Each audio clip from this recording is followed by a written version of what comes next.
Leo nataka tudiscuss tu kwenye koo. Na saratani ya koo, tafiti zinaonyesha kwamba inachangia karibu asilimia 3 ya saratani zote duniani. Na ni saratani ambayo inaua kwa haraka. Inaua kwa haraka kwa sababu ya madhara yake.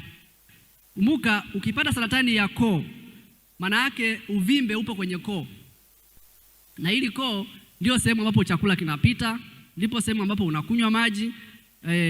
Kwa hiyo kukiwa kuna uvimbe, maana yake utaanza kushindwa kunywa maji, utashindwa kula, na wakati mwingine unaweza ukashindwa kupumua kwa sababu ya saratani. Kwa hiyo hata kama unataka kufanya matibabu, unaona inavyokuwa ni ngumu, hata dawa utakunywaje? Hata kama ni chakula labda tibalishe utakulaje? Inakuwa kidogo ni changamoto. Kwa hiyo ndio maana ile mortality yake ni kubwa sana. Ukipata saratani ya koo inakuwa ni changamoto sana kuweza kuitibu. Sasa ndio maana tunajifunza leo jinsi ya kujikinga ili tusije tukafika huko kwenye saratani ya koo.